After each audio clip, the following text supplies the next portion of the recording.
Bien, on va reprendre en essayant de respecter au mieux le timing.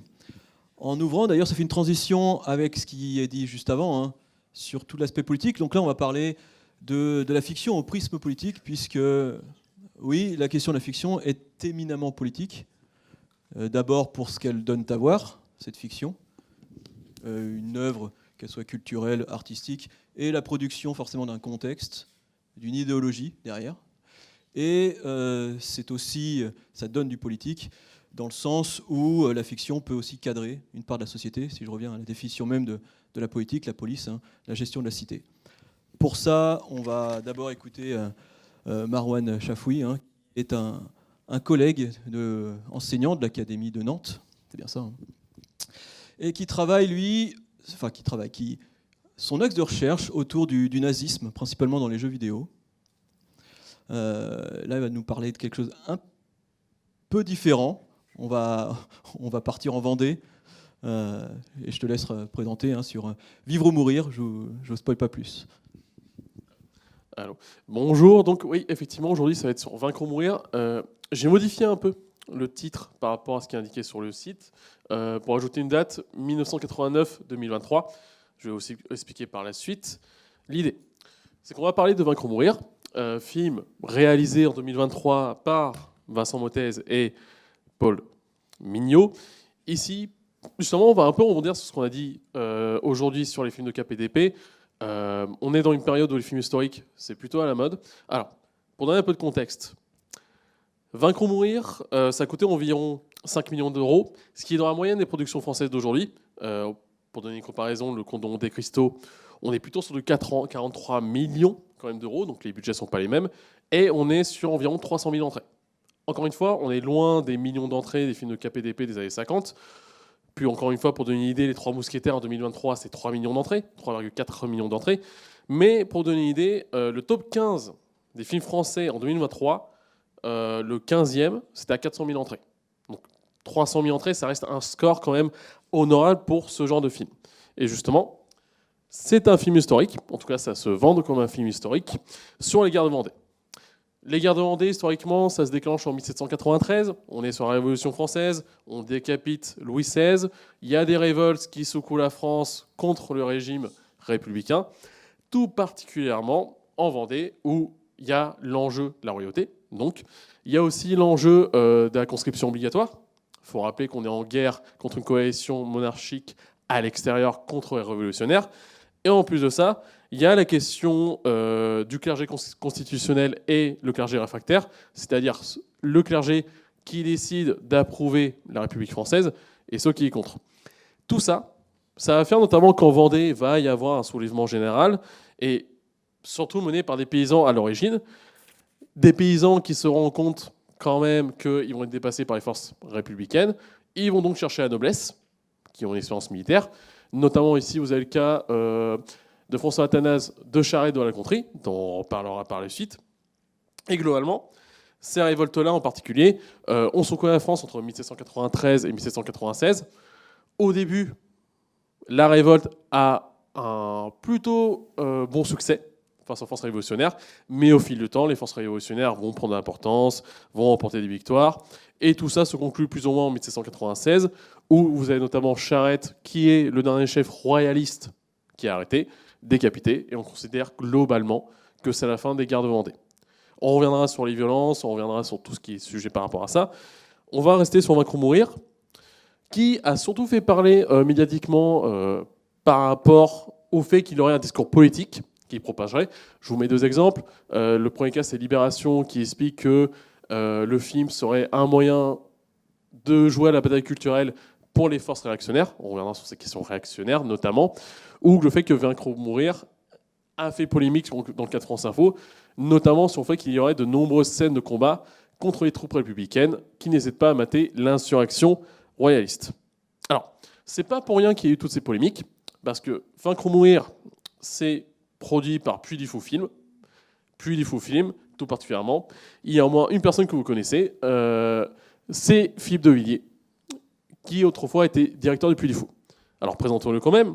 Philippe de Villiers, c'était un homme politique, notamment secrétaire d'État à la culture entre 87-88, député français européen, qui a eu une longue carrière politique, mais en plus de ça, et d'écrire des livres, on reviendra dessus, il est l'ancien président du Puy du Fou. Grand parc vendéen, aujourd'hui c'est environ 2 millions de visiteurs par an, donc c'est un énorme succès, et ça revient globalement sur des périodes de l'histoire de France. Vous avez une période gallo-romaine, vous avez l'histoire romaine sur les chrétiens martyrisés par des Romains chrétiens aussi, bizarrement on reviendra dessus, ou sur l'invasion viking, voire la Révolution française, et notamment sur Charette de la Contrée. Ce qui nous intéresse ici, c'est que ce parc-là, notamment par Philippe de Villiers, en fait, il a toute une vision royaliste, catholique de l'histoire de France. Pour ça, notamment, avant d'aller plus loin sur ces questions-là, je vais essayer de vous définir un peu ces questions de royalisme et notamment de catholicisme. Alors aujourd'hui, je vais plutôt vous parler de catholicisme identitaire, tout particulièrement. Ce qu'on appellerait catholicisme identitaire, aujourd'hui, c'est vraiment ce catholicisme qui refuse la laïcité, qui a pris à bras-le-corps ces questions de droit, d'homophobie, de droit anti-LGBT, contre le mariage pour tous. Le cas assez connu aujourd'hui en association, c'est Civitas. Civitas qui notamment a été dissous par le ministère de l'Intérieur. Ça, c'est un premier exemple. Et pour ce qui est de la question du royalisme aujourd'hui, l'exemple le plus parlant, ça serait l'Action française, qui est encore présente, qui a repris aussi tout un ensemble d'idées, notamment contre l'immigration, contre le grand remplacement, ce genre d'idées, on reviendra dessus par la suite. Bref, Philippe de Villiers, il a un croisement entre ce catholicisme identitaire et ce royalisme d'extrême droite encore présent, notamment, pour donner une idée, vous avez peut-être suivi la polémique de Jordan Bardella, qui n'a pas pu afficher des affiches pour son prochain livre dans les métros. Il se trouve qu'à la place, il y a eu le prochain livre de Philippe de Villiers qui a pu être affiché, qui s'appelle Mémoricide. Et je vous conseille de lire la page de couverture où il explique qu'il a été choqué par la cérémonie d'ouverture des Jeux Olympiques, notamment pour lui, c'est une atteinte à la mémoire française, à la culture française. Tout ça, c'est la faute des wokistes. On reviendra dessus. Mais voilà, pour le Puy du Fou en lui-même, je vous conseille donc le Puy du Fou, qui revient sur une enquête sur le parc en particulier. Je vais plutôt m'intéresser encore une fois sur la question du politique, sur la réception médiatique et politique. Là, je vous donne deux exemples d'extrême droite. Éric Zemmour qui considère que c'est un film révélateur de combat culturel. Globalement, il explique que la gauche était mécontente du film parce que ça touche à leur histoire politique. On revient sur cette idée de bataille culturelle. Et Rivarol, magazine d'extrême droite, qui vous explique notamment que ce film, vu que ça montre une image négative de la Révolution française et des Républicains, a été très mal vu. Parce que là, je vous rappelle, Rivarol, on est sur de l'antisémitisme, du racisme, bref, on est sur cette partie-là de l'extrême droite qui a très bien reçu le film et qui voit ce film comme un porteur de leurs idées. L'idée, c'est que je vais faire une comparaison avec un film sorti en 1989, pour le bicentenaire de la Révolution française, Van Galère, dans la même idée, dans la même thématique, parce que notamment il y a des points communs dans la production de ces deux films. L'idée, c'est que cette présentation que je vais vous faire, ça sera en deux parties. Déjà sur les producteurs, qui a produit ces deux films, et notamment quelles étaient leurs intentions en produisant le film, et puis on va plutôt s'intéresser aux comparaisons en eux-mêmes de ces deux films-là, en sachant qu'on est sur une histoire des représentations dans mon cas. Je ne suis pas là pour vous dire simplement « ah ça c'est faux, ah ça c'est vrai ». L'idée c'est de comprendre pourquoi, par exemple, dans Vaincre ou mourir, la Révolution est présentée de telle ou telle manière, et en quoi c'est lié au contexte politique ambiant. En sachant que la Révolution française, c'est quand même un sujet extrêmement populaire en France, très sensible, que ce soit en bande dessinée ou au cinéma. Il y a eu Un peuple et son roi récemment. Assassin's Creed Unity, qui a été notamment analysé par Romain Vincent, et peut-être une série dont vous avez complètement oublié l'existence, Révolution de Netflix, où les nobles auraient été infectés par un virus qui s'appelle le sang bleu, qui les encourage à chasser les pauvres, les paysans. Bref, la Révolution française, ça reste extrêmement populaire en France. D'où la question, notamment quand on sait que le Dernier Panache, qui s'intéresse aux guerres de Vendée, est un spectacle du Puy du Fou. Qu'est-ce qui fait que Vaincre ou mourir, notamment, qu'est-ce que Vaincre ou mourir peut nous apprendre sur la production d'une œuvre royaliste ou militante? Je reviendrai sur la question de militant. Et en quoi ça marque une évolution dans les productions audiovisuelles de l'extrême droite depuis 1989. Dans un premier temps, on va s'intéresser à la question du cheminement pour produire une œuvre royaliste ou catholique identitaire. Et notamment, je vais m'attarder sur cette définition-là du film militant de Paul Choplin et de François Husard, notamment qui sont spécialistes de la Révolution française, qui considèrent que le film militant, c'est une œuvre filmique conçue à des fins politiques, ayant pour vocation d'atteindre et de mettre en mouvement un public cible. Ainsi, le film engagé est indissociable d'une action militante qu'il participe souvent à définir. Donc là, il y aura une question de est-ce que les films que je vais vous présenter, ils sont militants? Est-ce que l'objectif, c'est de toucher un public cible, ici des royalistes ou des catholiques identitaires, tout particulièrement? Prenons le premier exemple. Van Galern, dans le contexte de bicentenaire de la Révolution, il y a deux acteurs principaux dans la production du film. Le premier, c'est Marcel Julian, qui est notamment scénariste, et Claude Nedjar, qui sont un producteur, et ces deux-là sont des catholiques royalistes affirmés. Ils l'affirment très clairement. Il y a cette idée, pour eux notamment, qu'en 1989, en fait, on ne parle pas de la Vendée. Les historiens ne parlent jamais de la Vendée, comme si l'historiographie n'était jamais présente, sauf une personne, Reynald Secher. Reynald Secher, vous le connaissez peut-être, il a popularisé l'idée du génocide vendéen, comme quoi la Révolution voulait supprimer la Vendée et ses habitants.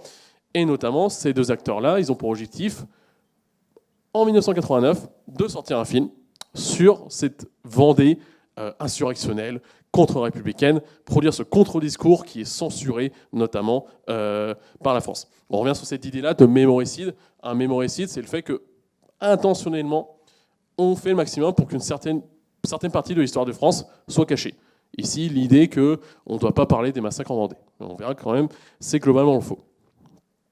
À l'inverse, si on part sur Vaincre ou Mourir, beaucoup de fois, on vous parle du fait que le film est financé par Canal+, et que notamment, Canal+, c'est dirigé par Vincent Bolloré, qui a notamment dans son groupe CNews, le JDD, C8, qui ont été repris plusieurs fois pour un ensemble de discours homophobes, anti-LGBT, d'extrême droite.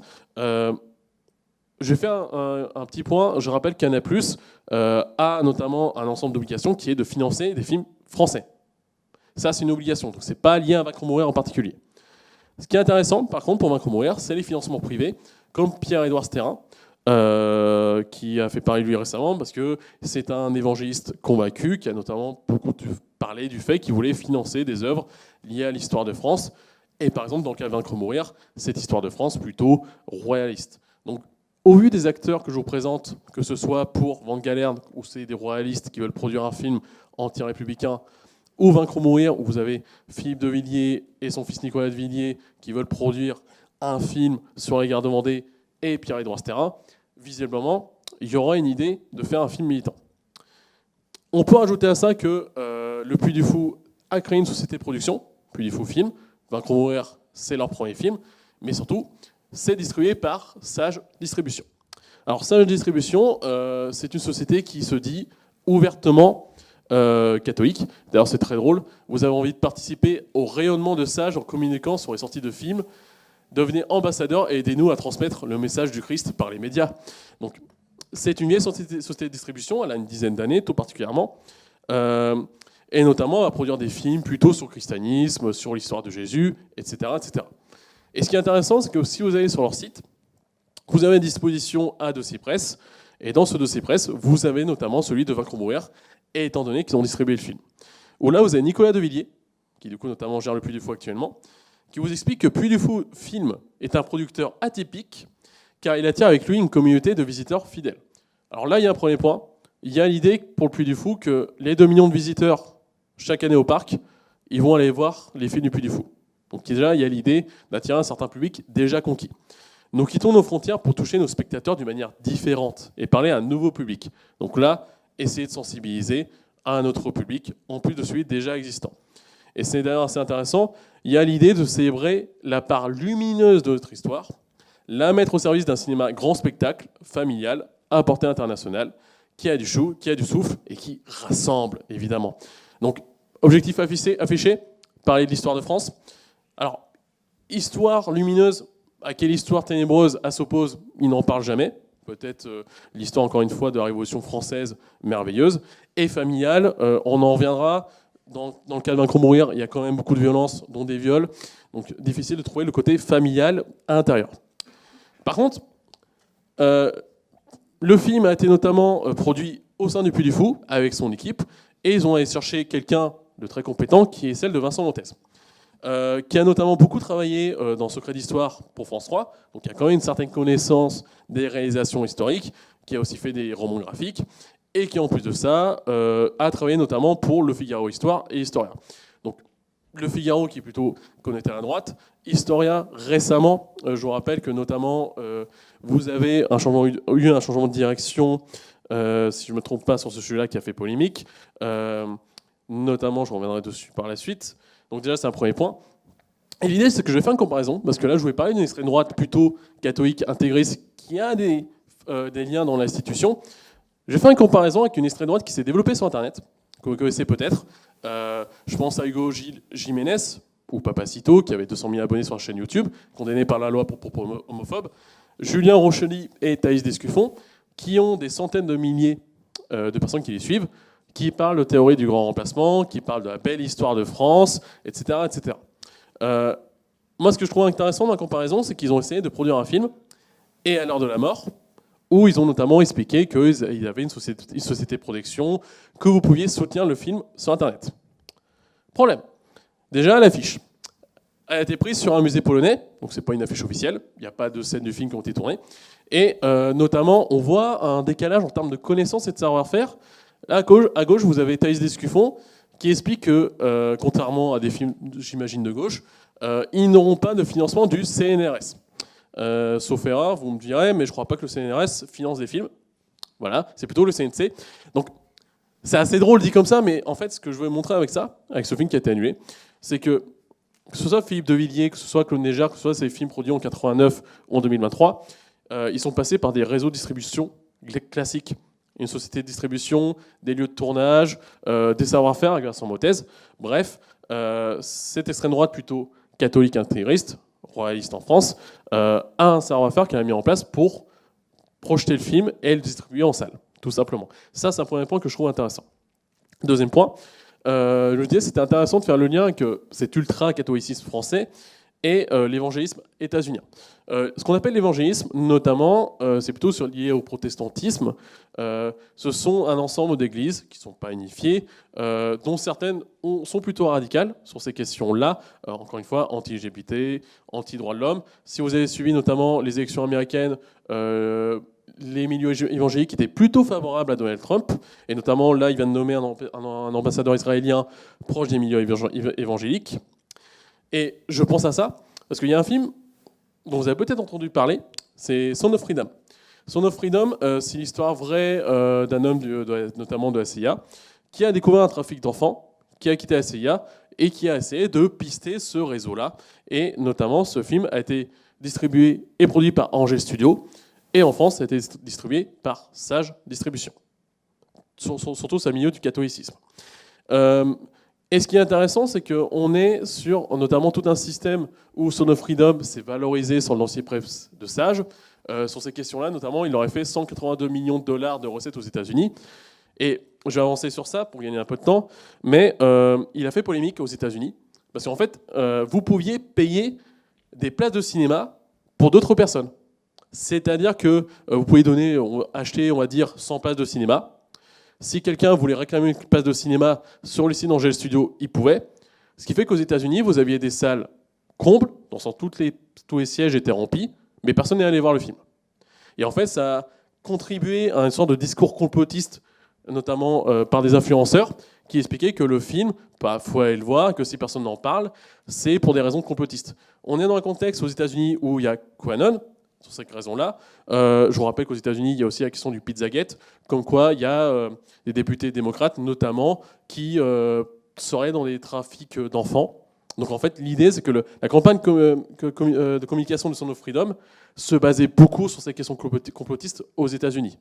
Et les milieux évangélistes sont très sensibles à ça, tout particulièrement. Je pense à Jim Caviezel, qui est l'acteur principal, à écouter, il est très possédé sur ces questions religieuses.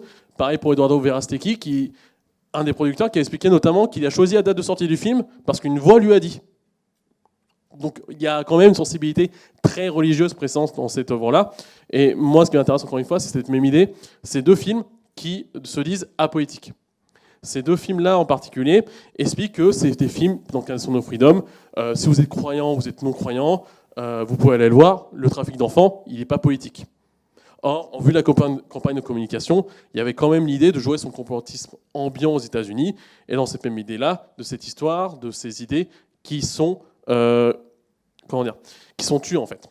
Parce que dans le cas des États-Unis et dans le cas de la France, vous avez déjà entendu parler du mot woke.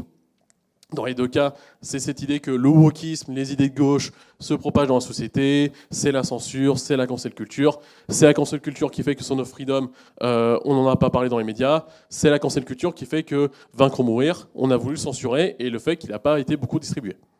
Dans les deux cas, il y a un discours en commun quand même dans ces deux droites assez extrêmes qui sont liées aussi à des idées religieuses. Donc institutionnellement, je trouve que même dans ces idées de fond, il y a un discours politique qui est présent. Ce qui amène à la guerre de Vendée en elle-même, où d'un côté, dans les deux cas, on parle d'une histoire d'injustice. Van Galern, c'est l'histoire d'André, petit forgeron, dans son petit village, qui va s'opposer aux injustices, notamment la conscription, qui va mener une révolte qui va mal se passer. Et dans le carton d'introduction, on vous explique notamment que cette insurrection est inexplicable au regard même de l'histoire, comme quoi la Vendée serait unique en son genre, liée à une injustice, liée à la République. Et quand vous allez sur Macromover, quand vous commencez le film, c'est des historiens, des écrivains que vous parlent, parce que de base, le film devait être un documentaire. Ils ont conservé cette partie-là pour introduire le film, mais c'est notamment Reynald Secher qui est en haut, ici, qui a une bonne importance, parce que c'est lui qui va conclure cette partie-là historique, qui vous explique que, notamment, la Vendée, c'est une terre de héros. C'est des héros qui se battent contre l'injustice. Sauf que, notamment, moi je vais être critique par rapport à ça, et je vais rebondir sur ce qui a été dit, notamment ce matin en introduction, sur ces questions notamment d'émotion par la narration. Parce que la majorité du film, c'est Charette, qui est en haut, qui va vous raconter les guerres de Vendée, son parcours, sa défaite, etc. etc. Donc en fait, ce discours historien, en fait, vous allez très rapidement l'oublier, et le sens, ça va être ce discours de voix off, qui est quand même beaucoup plus simple pour raconter les guerres de Vendée. Notamment sur ces questions-là de la justice. Là, c'était une scène sur la conscription où vous montrez les inégalités. Vous étiez un paysan, votre enfant, il partait à la guerre. Votre fils, par contre, vous étiez un député, votre fils, il va rester là quand même. Parce que quand même, il aide à la République. Donc il y a quand même une critique de fond par rapport à ça. De la même manière, moi, ce qui va m'intéresser dans la deuxième partie, c'est quels sont les héros en Vendée. C'est quoi les héros qu'on trouve au cinéma? Pour Van Galern, je vais parler de Marcel Julian, Claude Néjard, royaliste, convaincu, identitaire. Et puis, à côté, vous avez Bénard Favre, le réalisateur. Lui, notamment quand Jean-Clément Martin s'est intéressé à l'affaire, en fait, il voulait simplement faire un triangle amoureux. Donc vous avez André, qui est amoureux de Marie, autre paysanne, qui va rencontrer André, qui va rencontrer ensuite Marie-Louise, qui est une noble. Et donc vous avez ce triangle amoureux dans le film, qui n'est pas extrêmement intéressant, mais vous avez une histoire de fond, entre guillemets. De la même manière, ça fait que le scénariste et le producteur vont quitter la production, aussi parce que Charette, qui est montré dans le film, est critiqué. Parce qu'en fait, Charette, il explique que les paysans, ils vont se faire massacrer, qu'il n'a pas vraiment envie de les diriger, donc il n'est pas vraiment mis en valeur. Contrairement au film de Vaincre ou mourir, où Charette, il est au centre de l'histoire, c'est son introspection, c'est son parcours, un parcours où il va finalement accepter de suivre et surtout de diriger ses forces royalistes, tout particulièrement. Et en fait, il est plus mis en valeur parce qu'il n'est pas dans un triangle amoureux. Il ne trompe pas Marie, c'est pas quelqu'un de faible. Son centre, c'est la Vendée. C'est comment réussir à sauver son peuple et surtout empêcher les Républicains de massacrer les Vendéens. Même si, encore une fois, Vincent Mottez explique que ce n'est pas une iagographie, Charette c'est un héros, mais pas un saint. Il reste que Charette est montré comme quelqu'un ayant des valeurs fortes à suivre. Et d'ailleurs, ça se voit, parce que, notamment ici, vous avez une scène où ils attendent, notamment le frère du roi qui ne viendra pas, tout simplement. Donc la royauté, entre guillemets, ne vient pas les aider, les laisse mourir. Donc dans ce sens, est-ce que c'est un film militant si la royauté n'est pas mise en valeur? Alors on ne met pas la royauté en valeur, par contre, on met en valeur des héros qui restent se battre. Parce que Charette, il dit « je me battrai jusqu'à la fin ». Et d'ailleurs, jusqu'à la fin, il sera capturé.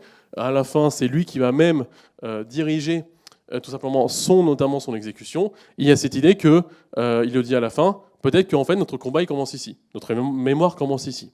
Parce qu'en Vendée, c'est Jean-Clément Martin qui en parlait, en fait, l'histoire c'est pas important, c'est la mémoire. Tout ce qui est Vendée, c'est mémoire. Et ça, c'est de la mémoire. Et dans la même idée, pour aller un peu plus rapidement sur ça, sur les violences, on parle beaucoup des colonnes infernales, qui auraient notamment massacré 40 000 personnes en Vendée, d'où l'idée de génocide de ces chers. Dans la même idée, dans Van Galerne, ça se termine par l'église qui est mise en feu. Vous avez le personnage principal qui est vraiment crucifié à une porte. Donc il y a quand même ces violences qui sont, à mon avis, des restes du scénario qui ont été mis en place pour parler des violences, notamment en Vendée.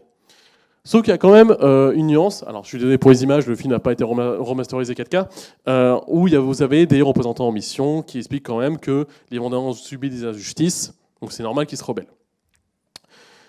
Et je vais essayer de conclure sur ça, sur Paul Chopin, qui explique notamment que ça serait le contexte d'exploitation du film qui le transforme en film militant. Parce qu'en fait, il ne voyait pas vraiment de poétisation dans le film. Ça ne parle jamais de génocide vendéen dans le film. Le mot n'est jamais prononcé. Mais c'est là où je suis critique, parce que le film commence avec un tas de cadavres dans la forêt pour montrer les violences vendéennes. Et moi, ça m'a fait penser à une scène de la chute sur les derniers jours du siège de Berlin, où vous avez un tas de cadavres de soldats allemands, enfin plutôt de civils allemands, et c'est pour faire une comparaison avec la Shoah. L'idée du film de 2004, ici, c'est d'expliquer que les Allemands sont victimes du nazisme. Donc c'est pas parce que le mot génocide n'est pas dit que les violences ne sont pas mises en avant, comme ici dans l'introduction, vous avez un pendu avec la maison qui est brûlée. Vous avez des viols de soldats révolutionnaires, il n'y a pas de violence montrée par notamment les Blancs. Dans Van Galerne, les Vendéens, ils violent une femme. Et Charel leur explique, vous ne faites plus jamais ça. Donc il y a quand même une nuance dans Van Galerne qu'il n'y a pas dans Vaincre ou mourir. Et de manière générale, c'est les souffrances des Vendéens qui sont mises en avant. Donc il y a quand même une politisation assez importante, un imaginaire de la guillotine, parce que la guillotine est très présente. Vous parlez des noyades de Nantes. Les noyades de Nantes, c'est un épisode particulier, marginal de l'histoire de France. Et de manière générale, on reviendra dessus à mon avis avec les questions, la République est montrée dans un mauvais œil. D'où le fait que je vais conclure sur ça. Je suis assez en désaccord avec Paul Chopin et François Izard. Moi, je pense qu'on ne peut pas, retirer un film de son contexte d'exploitation. Si Vaincre ou mourir c'est fait, c'est parce que vous aviez un contexte où l'extrême droite devient de plus en plus forte. Zemmour, notamment Éric Zemmour, à 7% aux élections présidentielles. Vous avez le Puy du Fou qui est très populaire. Vous avez tout un tas d'éléments institutionnels qui sont présents. Vous avez ces inspirations aux États-Unis sur ces idées-là catholiques conservatrices. Donc moi, je pense plutôt qu'il faut voir Vaincre ou mourir comme un film qui s'est fait parce que le contexte s'y prêtait et qu'il pouvait simplement le faire. Voilà. Je vous remercie.